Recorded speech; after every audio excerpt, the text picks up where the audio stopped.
Jim Wallace is a cop who represents 3 generations of police officers.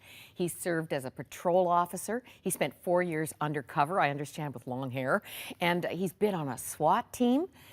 Today, he is actually a retired homicide detective who takes on cold cases. But, well, I don't think that retirement lasted very long. Well, Jim? I think formally it did, but I got hired back part-time almost immediately so I can handle one more case which goes to trial this year. And then I think I'll be able to start this next chapter without any of the old chapters in front of me. But we'll see. We'll give it a shot. Your ministry side is growing of just leaps and bounds. And I'm thrilled to see you addressing university-age students and even high school students because they want answers. No, I think you're right. And I think this is where if you're somebody who's making the case for Christianity and you're passionate about that, and there's a lot of us out there who are tent makers, guys and gals who are involved in other disciplines, other professions, but they have a real passion for making a case for Christianity. I think now is the time for tent-making Christian apologists to step forward and actually become very active. And the target group, I think, the group we should be putting in our sights first and foremost should be young Christians in the junior high, high school, and college years. Those are the places where, and really the ages in which I think young people really are challenged in a way that people my age aren't challenged. And if you look at the statistics, people my age don't leave the church nearly as often as young people in the 14 to 30 range. The attrition rate in the church is pretty dramatic, and we can address it if we. This is why why I wrote the book. A lot of it just came out of my experience as a youth pastor, and having taught these materials to young people for years. I was with Sean McDowell on a missions trip, and I was teaching this content, and he said, you should write a book about that. Really? And that's how the Josh whole thing McDowell's started. son encouraged. Yeah, it was his cold case Christianity. We can blame him for this because that's how it got started. Fabulous. Yeah. And I'm excited. We'll be telling you about the little booklet, Alive, a cold case approach to the resurrection. J. Warner Wallace. What a marvelous tool. We want to give you 4 at a time for a gift of $25 or more so that you have it, and then you can share it with your friends, co-workers, family members who, like Josh McDowell, like Lee Strobel, who did your foreword on the book, right. Like you, we're close to the issues of faith. And in fact, I want to pull out a quote you love to use. Sure. And I'm not sure, but I think Richard Dawkins' expression is very similar to what you felt at what time? Oh, absolutely. One time. Yeah, absolutely. Take a look. We're going to put this on the screen for you. He said, faith is the great cop-out, the great excuse to evade the need to think and evaluate evidence. Faith is belief in spite of, even perhaps because of, the lack of evidence. Now that to me was, oh my gosh, yes. Not only that did I think that way, I would have said I think that Christians in many ways are kind of dangerous. Because if you're going to embrace an overarching metaphysical view, which colors and shapes every decision you make, yet you're embracing it without the need to look at any evidence to see if it's actually true, I think that's a very poor way to come to truth claims. And if that's the case, I certainly don't want someone like that running for office and making decisions about public policy or about what war we should enter or not enter, if they're not the kind of person who looks at the evidential case for either doing or not doing something, believing or not believing something. So I would have said as an atheist that this, and I think Richard captures it just perfectly, and I would have very much affirmed that kind of. Now, it turns out, as I read through the Gospels for the first time, what I was so intrigued by was the evidential nature of Jesus. The fact that he would always come into a city and provide evidence for belief and then preach behind that evidence. So, for example, he would say often in the Gospel of John, if you don't believe what I'm telling you, at least believe on the evidence of the miracles I've offered you. And then for 40 days with the apostles in the book of Acts chapter 1, he spends 40 days, it says in Acts 1 verses 2 and 3, giving the apostles additional proofs, many convincing proofs. And I'm thinking to myself, well, wait a minute, now you've just risen from the dead. Okay, how much more do I really need after the resurrection? But apparently he wanted to offer 40 more days of convincing proofs. Then, when it's time to select a replacement for Judas, they're in the upper room in Acts chapter chapter 1. And how do they pick that guy? Well, they say, we need somebody who can testify as an eyewitness who saw everything from the baptism to the resurrection. We're looking for eyewitnesses. And it turns out, when they share the gospel throughout the entire book of Acts, they do it in the same way. They say, hey, you know what?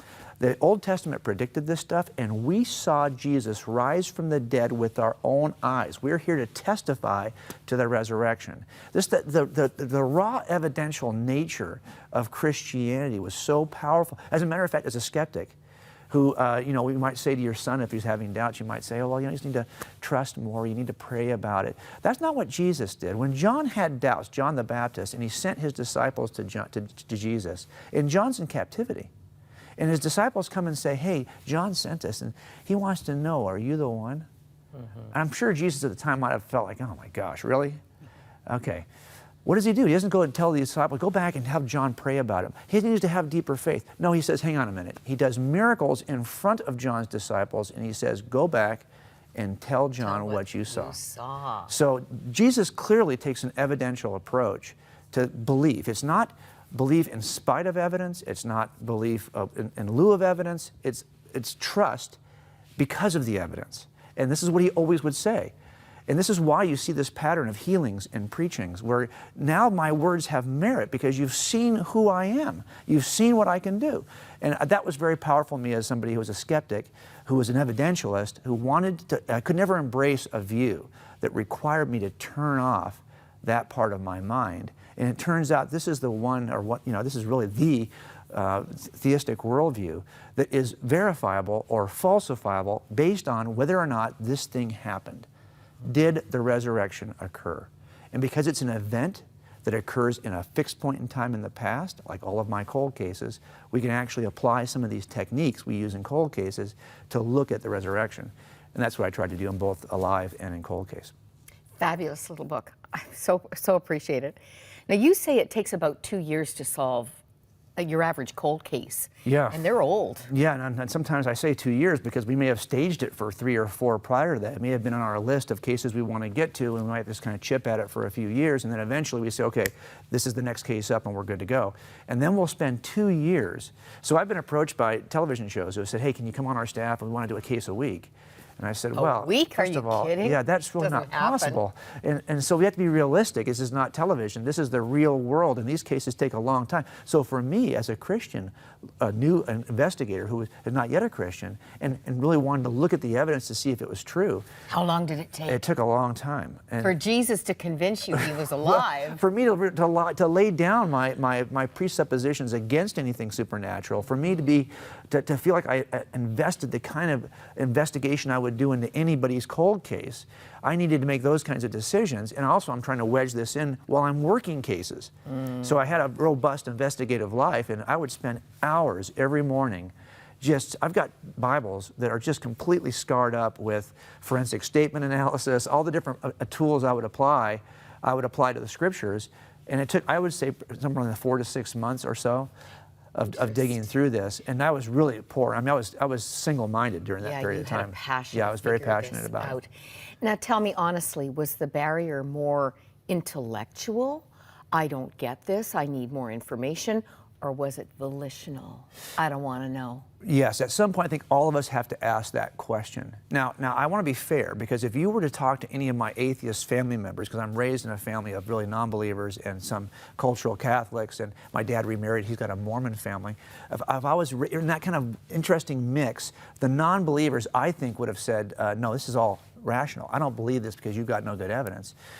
In the end, though, we all know that we come to the table with some presupposition. Nobody comes without a presupposition. It's just the way it is. Even jurors, we ask them, can you lay down your presuppositions to do this fairly? But we understand that everyone comes in. So if you're a non-believer who's looking at a show like this or at a program like this or a book like that, I know that you have some presupposition, either for or against. I get that.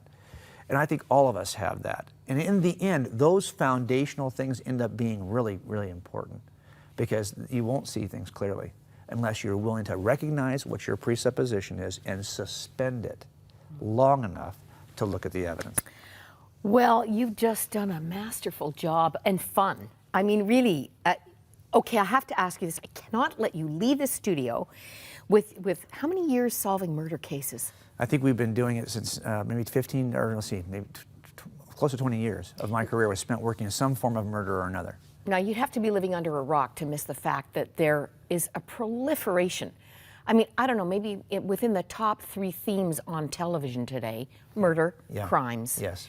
And they seem to be trying to outdo each other with graphic detail and mutilated bodies and burned bodies and parts of bodies. And I'm sorry, I've said too much already.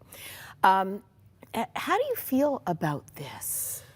Well, And the impact in our culture. I mean, you seem like a well-adjusted, positive guy with all the ugliness you surely have looked at over the years. What do you think about all of this permeating our culture? Well, I do see a shift. It used to be that TV shows were focused on how we investigate, kind of the life of the detective. Now the shift is kind of to the life of the criminal. This is not Murder, She Wrote. Right. So it's a little bit different. But I think when you walk into any murder scene, you have 3 ways you can handle it. One, you can be very empathetic, in which case it's going to eventually affect you, because you're going to, your heart's going to mourn for everyone in the room, both the deceased and the family and all that. It's terrible. What you see in these kinds of cases is horrific. The other thing you can do is you can become very cynical and detached from it. Cool. And because No that was a feeling. survival mechanism. Or the third thing you can do is to adopt a worldview that helps you make sense of the scene in front of you. And I've been through all 3 of these stages, okay? So I know I've done all 3 of these things. But right now, I would say my Christian worldview guides me in that scene, because I recognize that the body on the floor is not the victim anymore. The victim is gone. The victim is a soulish creature, because my Christian worldview gives me a strong footing in substance dualism. There's the idea that we're not just bodies, we're bodies and souls. So the person on the floor anymore, I'm able to not grieve the way I used to grieve, because I recognize that we have a thing called eternal life. And my Christian worldview actually now helps me to deal with the crime scene. So there's 3 ways, I think, to handle it. And as Christians, I hope we're all allowing our Christian beliefs to change the way we look at the world. And that's the strength of believing in Christianity and having a strong reason to believe, an evidential reason to believe. We're not like Richard Dawkins says. We don't believe blindly or in spite of the evidence. We have a trust that's informed by the evidence. That's the kind of definition of the Christian worldview. Well, I've never interviewed a guest like J. Warner Wallace, and I'm so thrilled you came back. First of all, Cold Case Christianity, fabulous book, available at our e-store. But here's the fun thing in the wake of Easter, and questions that people you know have. This is a marvelous little tool. We want you to get 4 copies for a gift of $25 or more to the ministry. You keep one, you're going to want to. And then pray about 3 people who need kind of a fresh approach to thinking about the faith that is, I'm sure, precious to you. Because Jesus wasn't a victim. He willingly gave his life for you and for me, and he's alive. That's the book, Alive, A Cold Case Approach to the Resurrection. Oh, keep coming back. Oh, I'd love to. I so enjoyed talking with you guys. Really appreciate it. Thanks for having me. Thank you.